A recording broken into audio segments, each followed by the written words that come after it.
estate, let's get it done. Clicks and reviews, we're number one. Reputation's key, we'll show you how. AI's the future, the time is now. Welcome to Google for Real Estate. I'm Derek Bixler, real estate agent, outdoor adventure sportsman, volunteer firefighter, local SEO guy, and Google AI Gemini geek. Let's get into it.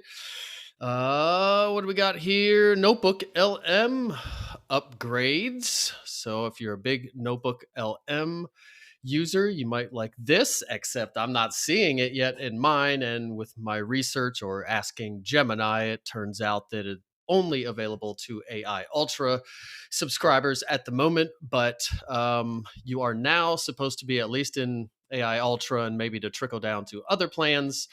In Notebook LM, you can now chat with it and get it to go retrieve or find information in search or go outside of your notebook basically to answer questions and do things within the chat. I believe it also said it should be able to also then generate Excel spreadsheets and export them, and slide decks and other things. So other media it should be able to create as well. So the integration between Notebook LM and Gemini is just increasing. Obviously, we can see our notebooks in Gemini now. We can add our notebooks to Gemini Gems. So notebooks over on the Gemini app have been slowly getting more integrated. And now with the thing we talked about last week with chats that you've had using your notebook now being in your sources in that notebook, this thing even further integrates everything and is bringing more of the Gemini stuff over into Notebook LM again. So if you're an Ultra user, should be able to see that now, and hopefully it rolls out to the rest of us as well. Upgrades. Oh, and also Notebook LM is now using a better model. I forget which model it used to be, but now it is supposed to be using 3.5 models, or Google Gemini 3.5 models. And I think it said it uses the Flash model of it, though. Maybe it's 3.1. Because 3.5 is the very, very newest, and maybe they switched it to that. But I believe it uses the Flash. Actually, no, the Flash version would make sense because in a Gemini chat now,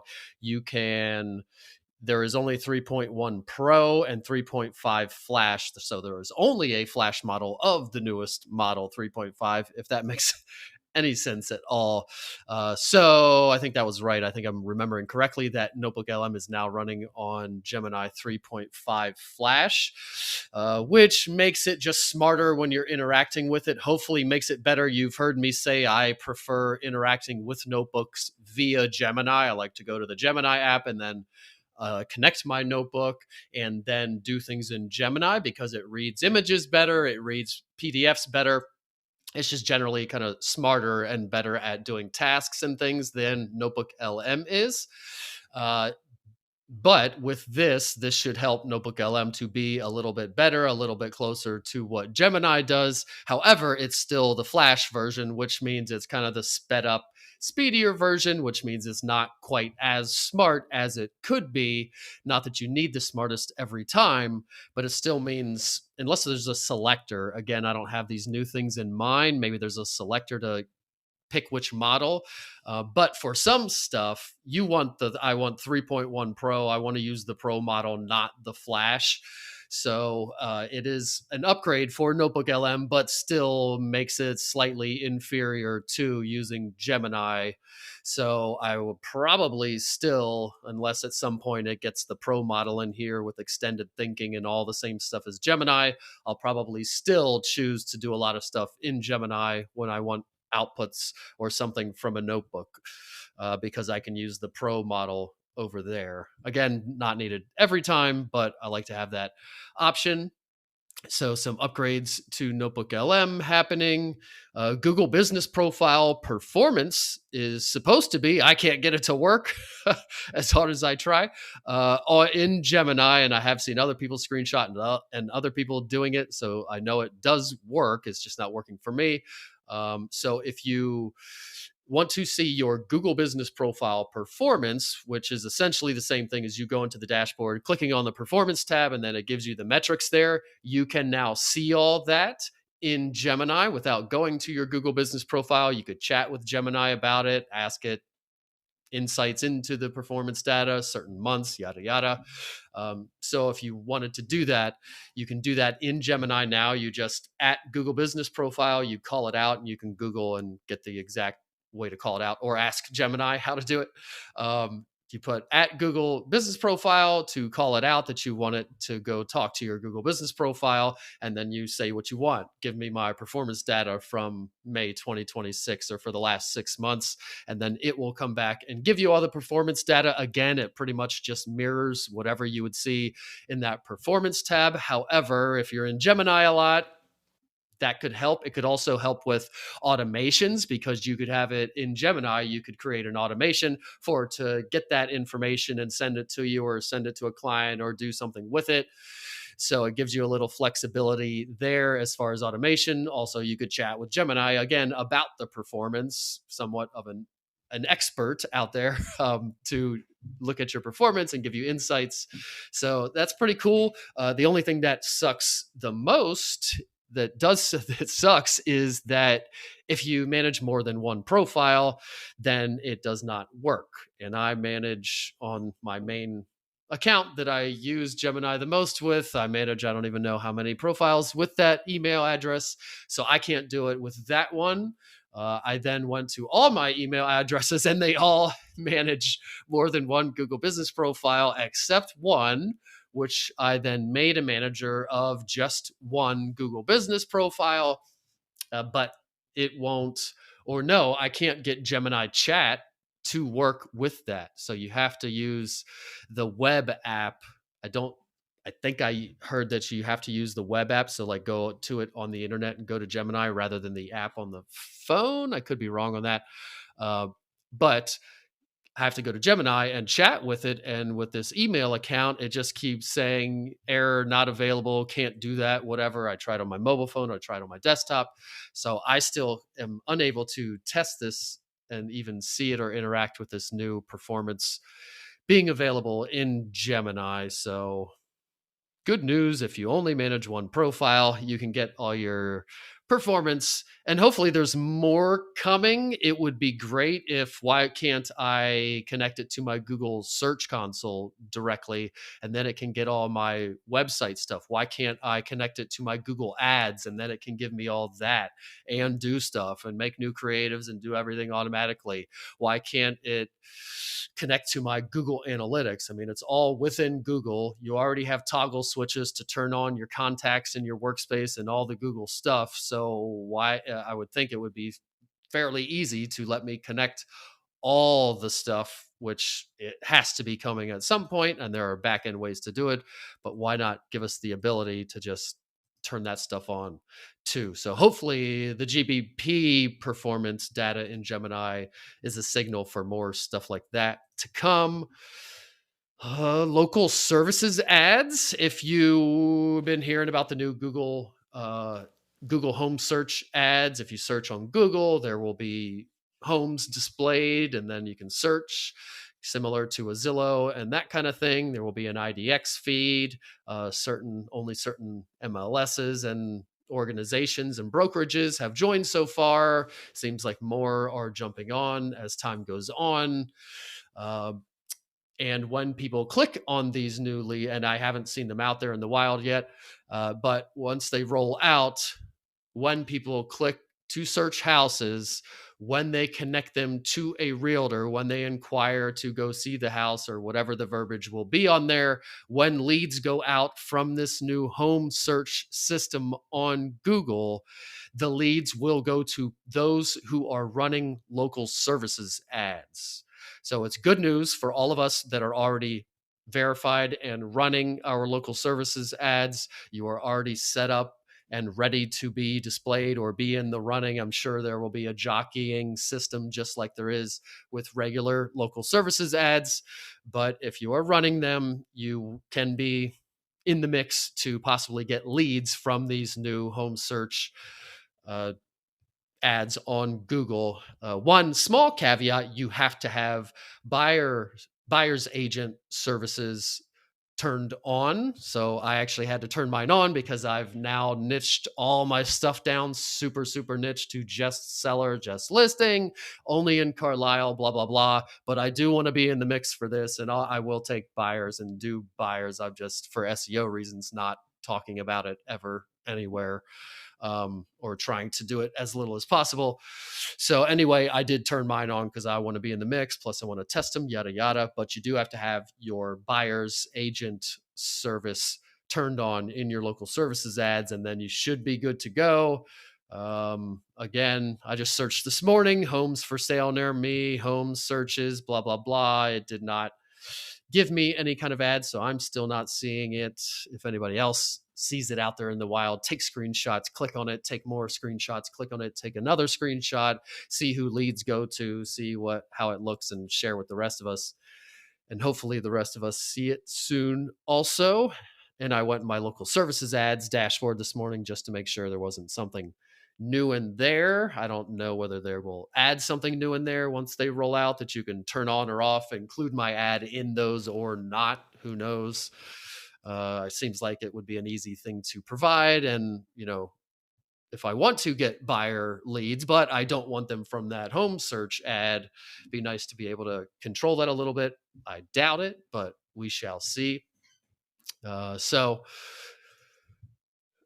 sign up for local services ads if you don't have them. If you're wondering, how do I benefit from that? It sounds like they are not going to send the leads to the listing agents. So you'll want to sign up for that. July 4th checklist. Every holiday, I like to remind everybody to kind of do their holiday checklist. The number one thing that and relates directly to your Google business profile would be going to your special hours in your edit profile tab and making sure that under there you are saying you're open for July 4th. Some states also have Juneteenth, which is immediately coming up 2 days. So Juneteenth and July 4th, you definitely want to say you are open during regular business hours on those days.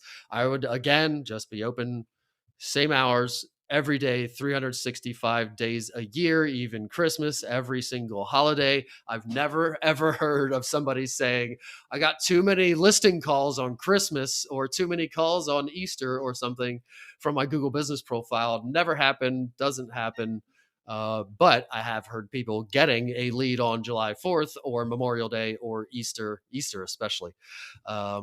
And it will, again, tell businesses, hey, we're not sure, or tell consumers that, hey, we're not sure if this business is open or not. They didn't tell us. Or the other person that's showing green, open. So you always want to do these special hours, again, coming up as part of your July 4th. And you could do this for Juneteenth, actually. I might do it also for Juneteenth, cutting it close. But getting very close to it is when people start Googling it, which is the next step thing that you're going to do for the checklist. So first thing on your holiday checklist, Juneteenth, July 4th, is go into your special hours, make sure you're open and save it so that you're showing green, definitely open. Call me now if you need something. And then the second thing on the checklist is to write a things to do article, similar to what I said to do on Memorial Day and Easter and every other holiday. So you want to write, if you do these kinds of articles. If you don't do these kinds of articles, it could be straying from your content, and being consistent with the type of content and topics you cover.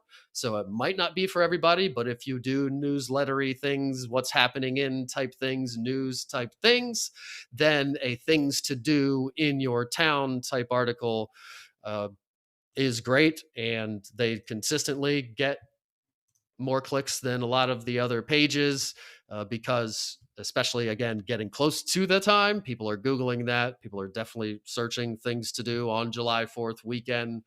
So these are always great ones. I was toying with even doing two, maybe one right now for July 4th and then one a day before, and even putting in the title updated like that day. Because if somebody sees it in the search and they see one that says in the title updated that day, well, hey, that's going to be the most current stuff. I'm going to click on that one. So maybe, but that's getting too much for most people. So just one article probably.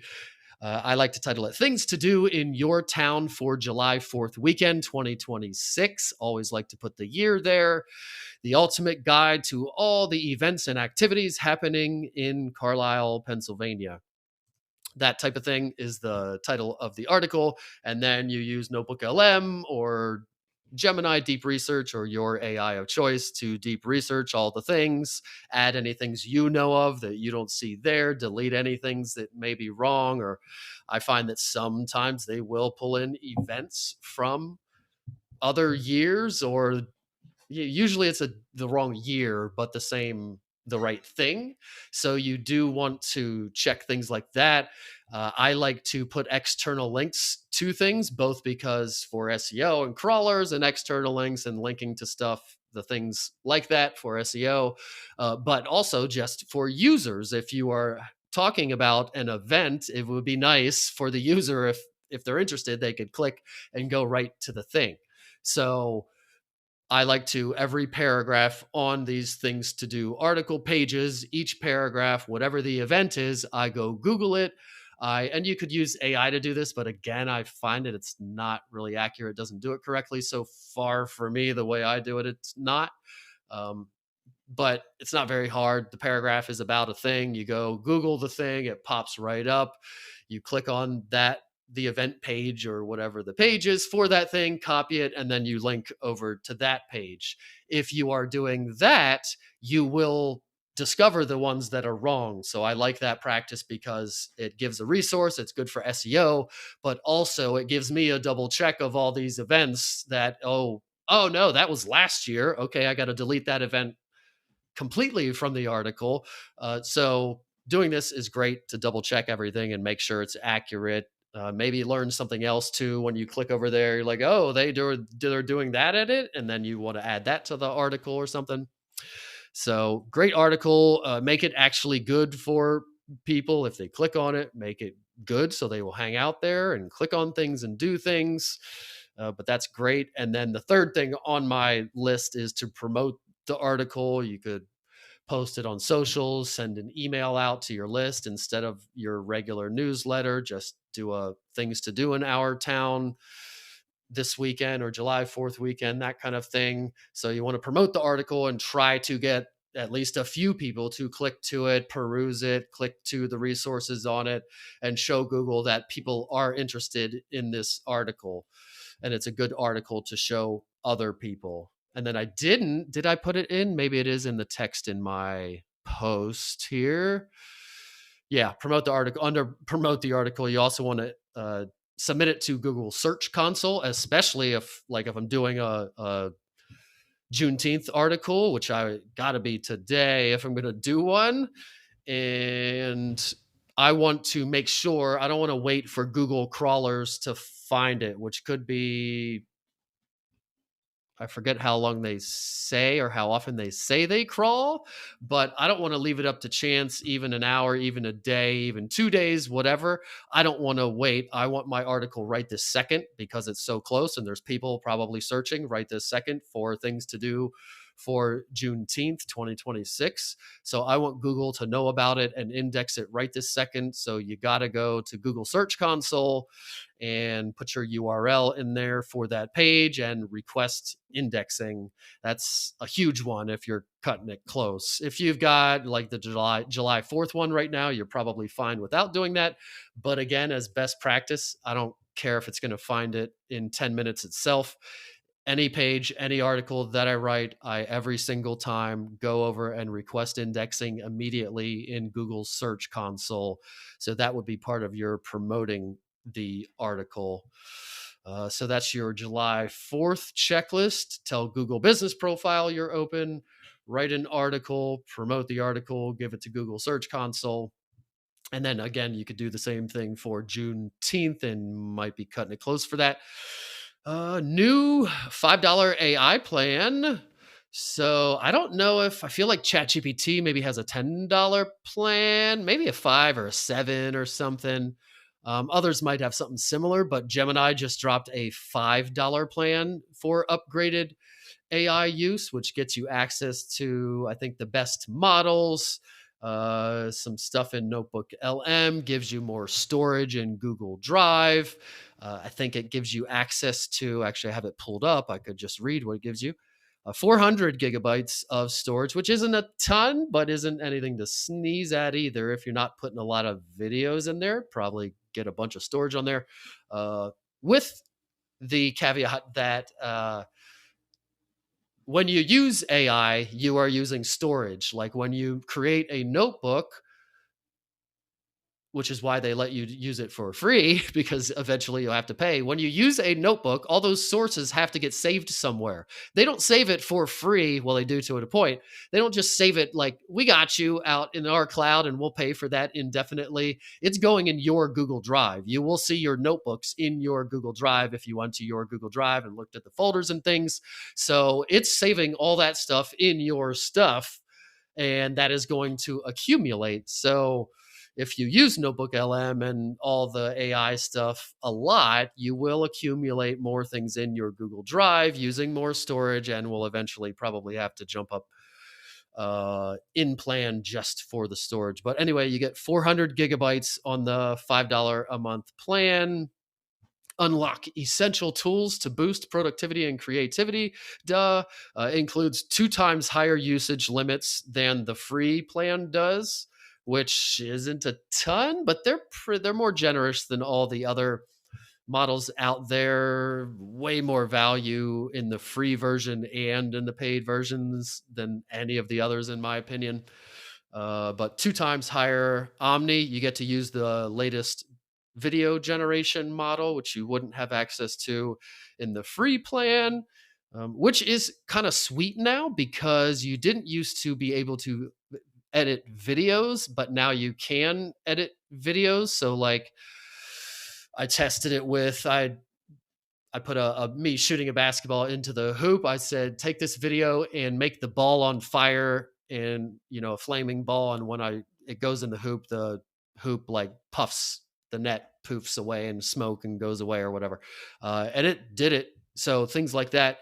You can edit an actual video that you've already made. Make my outfit this. Make me, when I snap my fingers in the video, the house behind me turns into this other house or morphs or does whatever. So you can edit videos with that. So you have access to Omni with this new $5 plan. Daily Brief in Gemini, which was another thing on my list today. Daily Brief in Gemini. Well, let's see what mine says.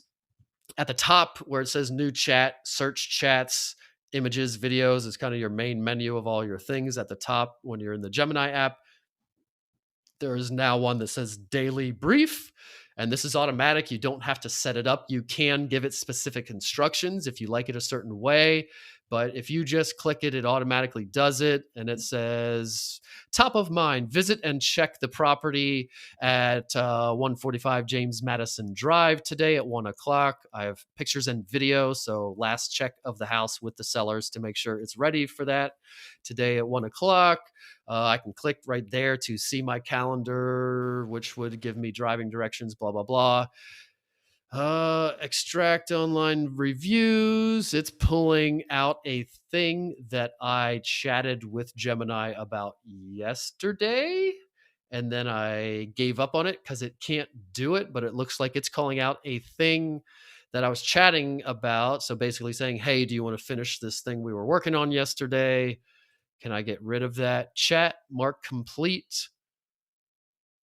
I'm going to, I don't want to mark it complete because I don't want it to think that it did it correctly for some reason. I don't think that that's what marking it complete would do, but I don't want it even thinking that. So I'm just going to leave it there for now. And in my instructions, I will probably tell it, because I don't think I want that happening. Maybe I do if it was smarter, but obviously here it was wrong and I don't care about that thing. So I would probably right now in the instructions say, do not include things that you don't specifically know that I've said I want to do, or just because we were working on something, don't just suggest it. I'll go back to it, or I don't know how I would word it, but instruct it a little bit better for that. Finalize the blah blah blah. That's always also wrong. That was a Gemini chat for a graphic for an article that I already finished because I started with a new chat. Blah blah blah. So I don't like that. FYI, review upcoming automated $15 charge from Calendly on your Capital One card scheduled. So I have reminders on my calendar when things are when recurring charges are being taken out of accounts and which account it's being taken out of, and it's just telling me and asking me if I want to set a reminder. If I have it in my calendar, a reminder is already set if I wanted one. So I don't really care about that. I mean, I guess if you it's calling out, I wouldn't have to look at my calendar to know that charge is coming out. I've already budgeted for all these charges. So really, I don't even need them in my calendar at all. So maybe I'll just delete them altogether so I don't even have to look at it. So I don't know, that one I wouldn't really need, but maybe some people would like that. Hey, your this bill is coming out of your account in 2 days. And it's all in one place. It's calling out to dos and FYIs and things in one place here. So once it was dialed in, it'd be kind of good. Upcoming client coaching sessions, that could be good because maybe I need to prepare for that thing. So those could be good. The upcoming client coaching sessions, and I didn't call them. No, that one does say video coaching session. The other one doesn't. So it just kind of figured out. It knows what I do for a living, both jobs, both businesses. So that's not bad. Kind of like that. Looking ahead, expand your search bomb client roster with blank onboarding for profile optimization and blank launching a web site build. Your digital marketing agency is experiencing a strong summer growth surge. I don't know if I would call it that, but that it just took from all my stuff that it would have had to look at the chats, it would have had to look at email stuff, it would have had to look at Google Sheet, like my CRM, so to speak, that lives in Google.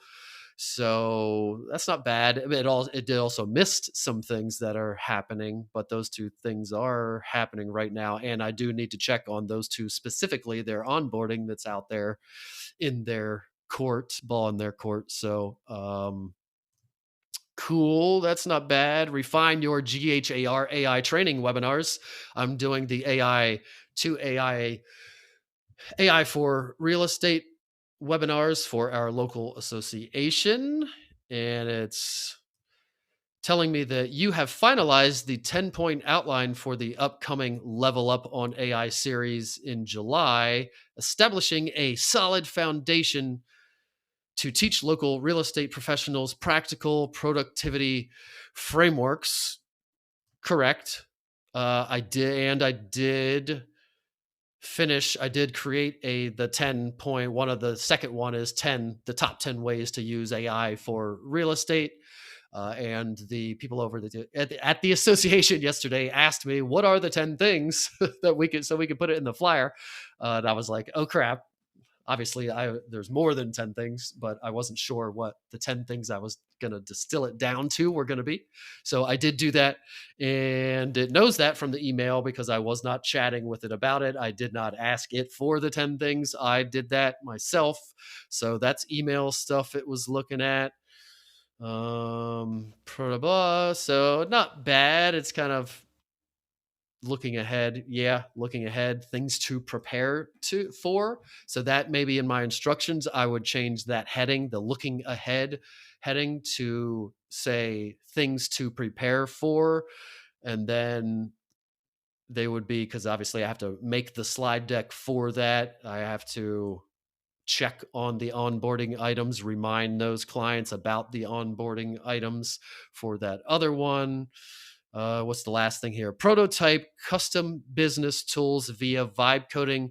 Your recent deep dives into Google AI Studio show a high technical interest in building standalone software, from legacy camera controllers to bespoke scheduling applications. Yes, I am starting to do a lot more of that because it's becoming easier and easier to publish. So I was thinking I could build a Calendly app and use it for free. What's that, $15 a month? Not terribly expensive, but if I could build one for free in 2 minutes, I think I'm going to do it. So I did build it. I haven't connected it yet and done all that because there's like an API I have to go get from my Google Calendar, and I stopped there. But it is true here. I am trying to build more stuff. I also have a 360-degree camera that is kind of old, and the app does not exist for it anymore. So I built an app, my own app, to run it, and so I used it for that. That's what it was talking about here, also. So I guess that's correct. Do I need it calling out, telling me, hey, remember you're still interested in creating apps? I don't know that I need that unless I explicitly tell it. So I think my instructions after reading mine here, again, this is somewhat new feature and I really haven't used it up until now, but once it's dialed in, I kind of like it. My thing, I will probably tell it to, for the most part, only include things in here if I explicitly say, remind me about this in daily brief, or even a shorthand. If I put remind daily brief, what's that? RDB. If I put RDB at the end of something, or even just say RDB, then you know to include it in my daily brief for that day or in the upcoming things to do section or whatever. So you can tailor that. I obviously have not tailored mine yet, but I think that could be really great once it's all dialed in. And if it starts, like I was talking about before, if Gemini could get access to my Google business profile, I'm sure that will come at some point for those of us that manage multiple. If it could access all of them, that would be awesome. If it could access my Google Search Console, analytics, ads, all the things, this could become really awesome on one place here. So daily brief, you get access to that with the $4.99 plan. AI inbox rolling out soon, so you don't have that yet, but there's a whole bunch of AI features in your Gmail inbox. I do love that. Even with the regular search feature they had before, you could get away with having to sort. So I used to be an email sorting junkie. Everything had to be in the property folder or the client folder perfectly, exactly every day. I want a zero inbox. Anything in my inbox is a to-do item. I hated it if there was anything in there. So, which takes a lot of time and effort. And finally, a few years ago, I was like, I'm not going to do that anymore. I'm just going to make sure I write my subjects good enough, put things in the body good enough, calling out the property, the person's name or whatever. Plus, you have the email address you can search by. So I said, I'm not going to sort anymore. I will only search for emails and rely on that. And for, I think I'm going on like 3 years or so, I haven't sorted a single email, maybe one or two here and there, like tax returns or something like that. But even that, like, I really don't sort any emails ever anymore. And it's so great. I don't care if there's 50,000 in there. Don't care. So don't sort them even before the AI inbox came about. But now with the AI inbox, it's even better and even less reason to sort anything because you can now ask it specific questions like, hey, did Julie send me login info for her follow-up boss? And blah, blah, blah, blah, blah. It will look for it, find it, and give it to me right there in really, really easy bulleted format. Here's the username, here's the password, and here's a link to go over to the follow-up boss sign in. So the AI inbox I do use it. I love it, especially if you're in a habit of not sorting your emails. Like I would recommend it. It is the best thing to let go of. And now with AI having access to everything even easier.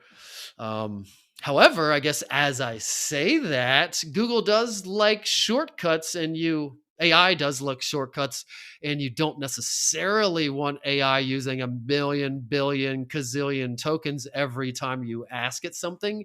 And if I never sort emails ever, then when I ask Gemini or AI inbox something about my emails, it's going to have to look through all 50,000 or million or however many emails to try to find the thing. It's going to have to use more tokens and think for longer.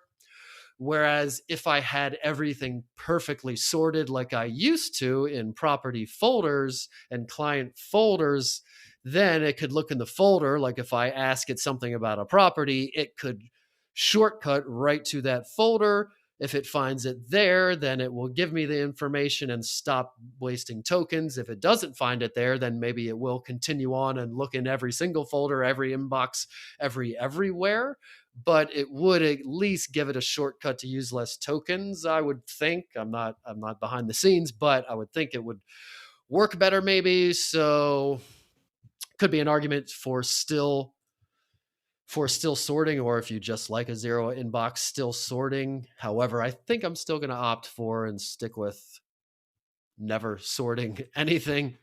So AI inbox also coming soon to this $5 AI plan. And then I think there are some other maybe benefits, some notebook LM benefits and things like that. So you can at least get in the door and turn on your personal intelligence, I'm guessing.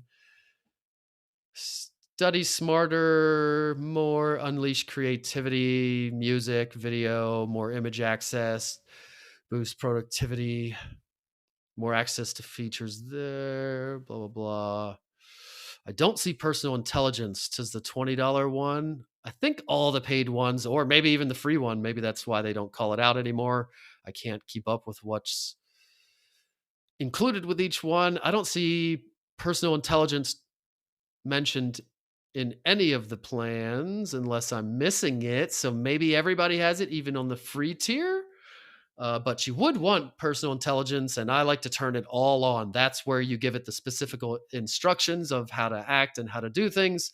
That's where you turn on the connected apps. Yes, you can have access to my Canva, to my calendar, to my email, to my messages, to whatever you wanted to have access to. It can now also connect to like OpenTable and a few other apps to order and make reservations and things for you. More apps to come to connect to. You can also turn on your memory so it remembers things from chat and about you, from actions you take and all that stuff. So I'm guessing the $5 plan, if not the free version already, gets you access to personal intelligence as well. And then as far as plans go with Google Gemini, I also noticed that the $250 plan is not listed there anymore. So at the recent Google I/O convention, they announced the $250 plan was moving to $200, and they were adding a $100 plan. They hadn't said anything about the $5 plan, I don't think. So now it looks like they got rid of the 200, the 250, whatever that was, that tier altogether is gone. Now you just have the $100 plan. You have the $20 plan, which always existed, which is the one I'm on. And now you have this nice introductory $5 model, which I love. If you're paying for Claude or paying for ChatGPT and you don't want to pay for all of them, but you want a little bit more access to the stuff, a little bit more capability, it's going to be a little bit smarter, then you can get in really cheaply at $5 a month, especially if Gemini was your second model. It's my first. So I like to pay a little bit more. I mean, even at the other models, I'd probably pay the $20 tier for anything else. But if it's just kind of a secondary and you want to dip your toes in Google AI, $5 a month would be great. $20 a month, even better. What else we got here? $5 plan, blah, blah, blah. Daily brief I talked about. AI news, just general AI news, not Google. You probably heard by now, but if you haven't, Anthropic's Fable, their new model, which was only available, well, it was available to everybody, I believe, but only for a couple weeks or a couple months or whatever they said. And then they were going to limit it only to API access. So you couldn't access their new Fable model within their regular Claude app. You would have to use the API to access it. But instead, what happened was Amazon's team jailbroke it, which means basically Fable was Mythos, the one that they were not allowing out to public because it was too dangerous, yada, yada. Fable was Mythos, but with some safeguards in place. If you asked it certain things, it would not answer you, or it would dumb down to a different model automatically. Sometimes it would tell you that it was doing it. Sometimes it would just do it automatically and not tell you. It was programmed not to help people build their own models, blah, blah, blah. So a bunch of safeguards in place for Fable, which was basically Mythos.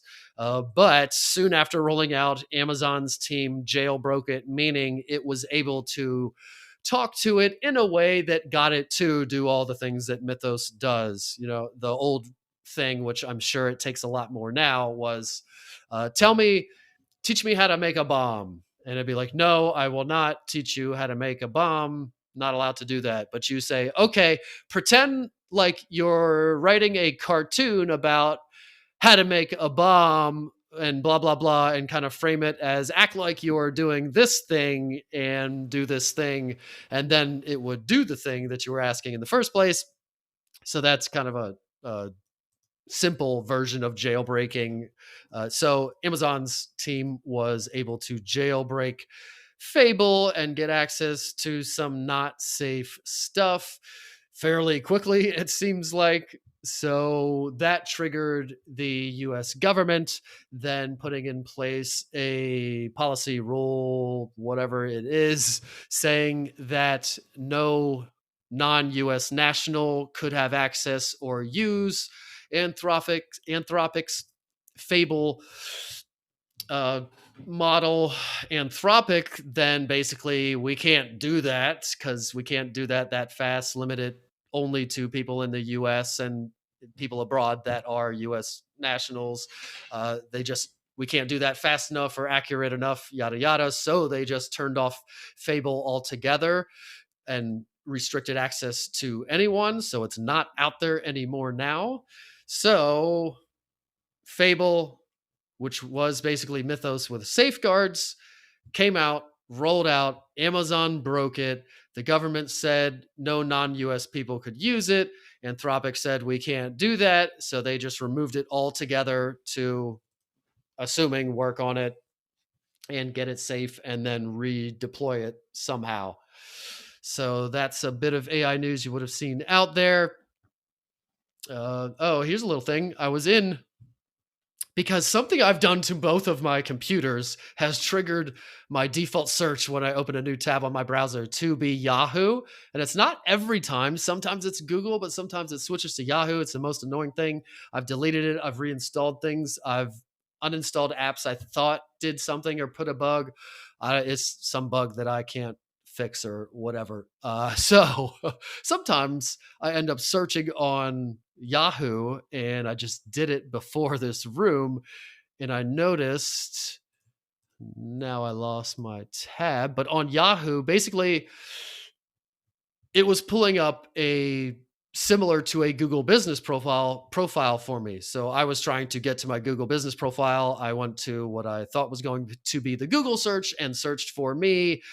So I searched in Yahoo for me, which brought up my website and a bunch of links, but then also brought up what looked to be a Google business profile.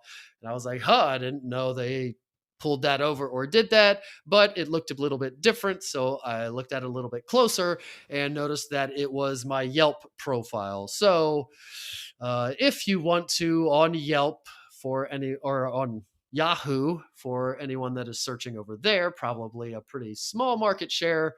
But if you want to be anal about your local SEO, you need to sign up for a Yelp profile and optimize it so that you can have that profile on Yahoo when people look you up, and it displays your reviews from Yelp just like a Google business profile would display its reviews. It shows your photos if you have photos added to your Yelp profile, your phone number, all the things, really just mimicking what the Google business profile looks like on the side panel. I did not look at it from mobile, but on desktop really looked very, very similar. So get your Yelp in place, which we've already talked about, should already be in place. You should already be trying to get reviews there. I admittedly only have 6 there so far.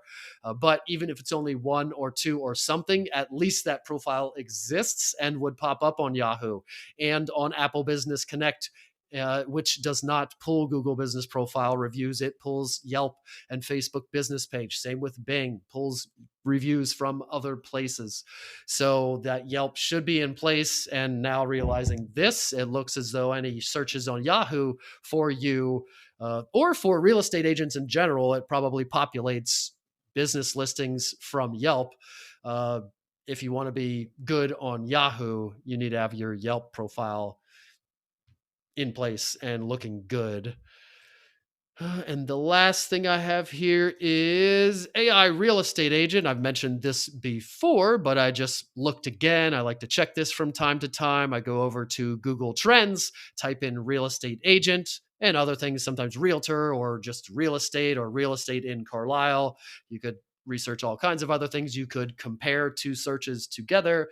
But for this specific one, it's real estate agent. And then I look at the top searches over a period of time and the rising search terms over a period of time. I like to look at the last 30 days. You can look at the last up to the last hour, the last 4 hours, the last 30 days, the last 3 months, all of 2026, all of 2025. And then I think you can go back. I want to say it limits it to like 2024. I could be wrong with that. But this particular one is 2026. Just wanted to see so far, since we're at the halfway point almost, so far in 2026, what are the top search terms related to real estate agent?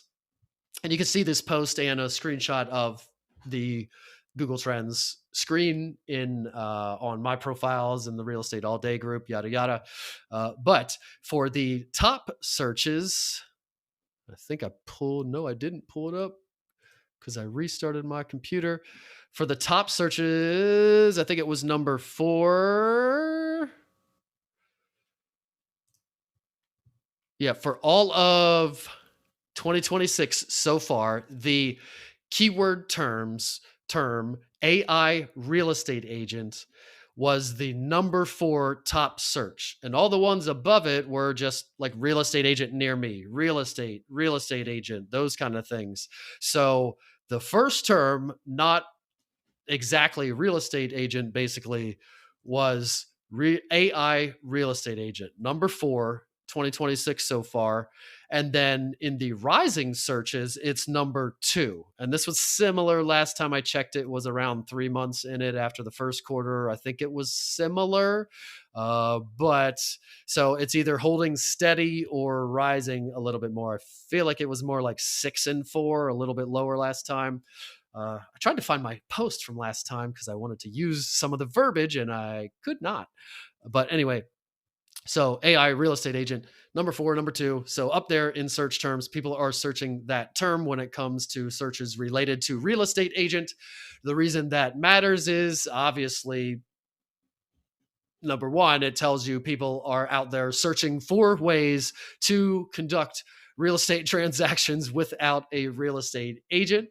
So anyone that says that AI can't do our job or will not do our job, or people don't want AI to do our job, obviously there are people that is true for, but there are for sure people, this proving it, out there looking for ways and wanting to do real estate ways that does not involve a real person, a real estate agent. So that is one thing that we get out of this, is that is happening and we need to be aware of it. And it's only going to grow once they can get into a house and a robot can walk them into a house and answer questions, and it knows everything on the planet about everything. And AI can write contracts, and AI can take pictures and edit pictures. And there really isn't anything that can't be done at some point. There will be a lot of people that opt for that. Everybody that buys a Tesla loves the sales process because you don't talk to a human. You don't go to the dealership and deal with all those people and have to sit in that room for hours trying to be sold a finance package and a extended warranty package and yada, yada. Even without that room, people a lot of times would prefer. They like Carvana, all those things get great reviews for service because people like that system. Leave me alone. Let me click. Let me get the thing.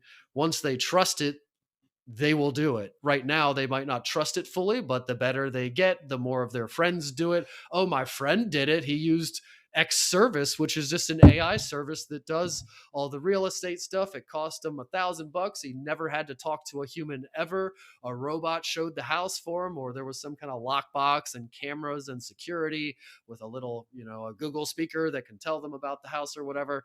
So it's happening. It's going to happen. The first agent to have a robot is going to get business from that robot just because of marketing. They've already shown that in, I don't know what stores it was, but in flagship stores where some stores, clothing stores, have bought robots to stand at the front and fold clothes kind of in the window and work there, even if they don't work that great.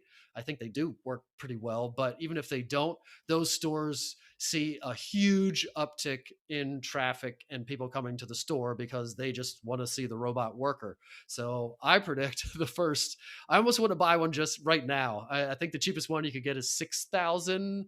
At 30,000 would get you one that would be kind of decent, at least by today's standards. Still not like really, really good. Would like to hold out for an Optimus. A lot of the ones you can either buy it like the $30,000 one. You can also opt for the $500 a month plan. So you'll be able to lease and buy these things. But I predict the first person to have it will get business. You post and have a robot at all your open houses, people are going to come just for that. Some people won't be real estate people, but a lot of the people will be real estate clients. And you'll get shares out to wazoo, so much publicity. You might get in the paper. First real estate agent to have a robot doing things. Your robot could even pull up in a Uber, get driven there on its own, get out, show the house. I mean, I wouldn't trust it to do that right now at all, but in the future, yes. And the virality of it before everybody else has it is going to be insane. So anyway, it being a top search term tells people they're ready to do this without us. And there are companies out there building things to do it without us. There will always be a place for high-end service, for personal touch, for things that we know that those things don't know or don't feel or whatever. But we would be fooling ourselves for sure to think that most of the things can't be done and won't be done, and people aren't out there trying to do it without us. So that's number one that matters. Number two, the action steps, so we can capitalize on people searching for this and turn the tides instead of taking them down a rabbit hole of here's an actual AI platform that will help you sell your house without ever talking to somebody, to clicking on our article called AI Real Estate Agent that is about how awesome we are at utilizing AI, talking about how we use it in our process, the photos, the transaction process, the information and uh, detail collection and analyzing all the ways that we can use AI. We talk about it on that page and frame ourselves as the predominant agent, the best agent in the area when it comes to AI. I am human. I'm doing all the things. I am premium service when it comes to all the old school and human things, but I am also consulting AI. I am the master at AI. I know how to use AI better than any other agent, and probably, I know for me for sure, better than that client. And if I can prove to them that I'm awesome at it, I'm using it, I'm utilizing it, I'm double checking things with it, then they're going to be less prone to double checking ChatGPT against what I say. If I put all this stuff in their face, here's your notebook for the transaction, here's your Gemini gem that will answer any question. I'm also here to answer any questions. Here's images and infographics and the process and reminders and all kinds of automations and crazy stuff. They won't feel the need to double check me, or also because I do everything else well, but they won't feel the need. Everybody feels the need to, all right, Derek said this. Before we reply to Derek, I'm going to ask ChatGPT, here's what Derek said. Do you think he's right, or what do you think we should do?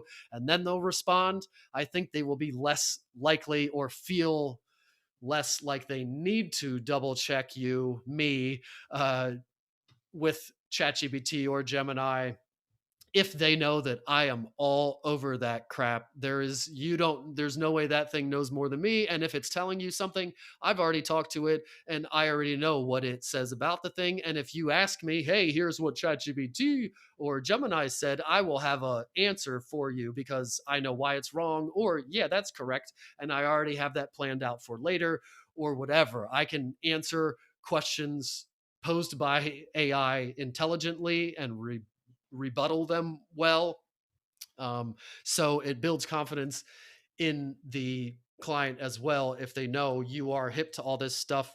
So there's actually a three-prong benefit to knowing about this AI real estate agent climbing in the search. Is number one, like I said, knowing that it is happening. People are looking for ways to do it without us. Number two, gives you an action step of an article to write for SEO. So maybe you can get some SEO, maybe some clicks, maybe a client or something out of it.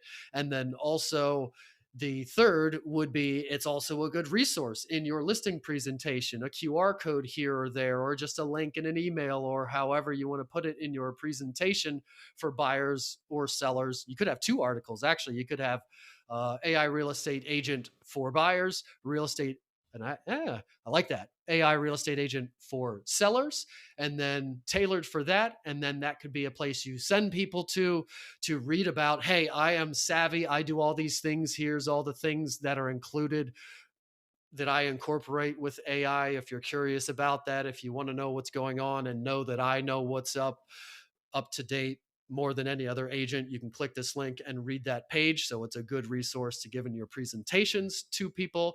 And again, like I've talked about the last few weeks, making these resources that you can give to people that are more likely to click on it, peruse it, and actually look at it.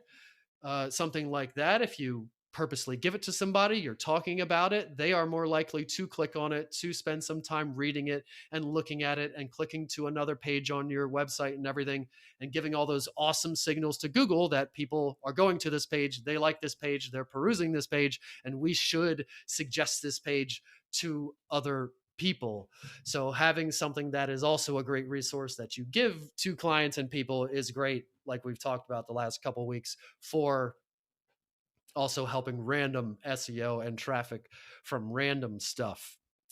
And I think that's all I got to after. I was worried I wasn't going to fill it up tonight. I guess I can yap pretty well. I didn't bring anybody up. Hopefully somebody's here listening. So aren't going to be any questions. So I'll just say thanks for everybody for listening and listening to the replay. Hit me up if you need something. And peace out. Clicks and reviews, we're number one. Reputation's key, we'll show you how. AI's the future, the time is now. Google for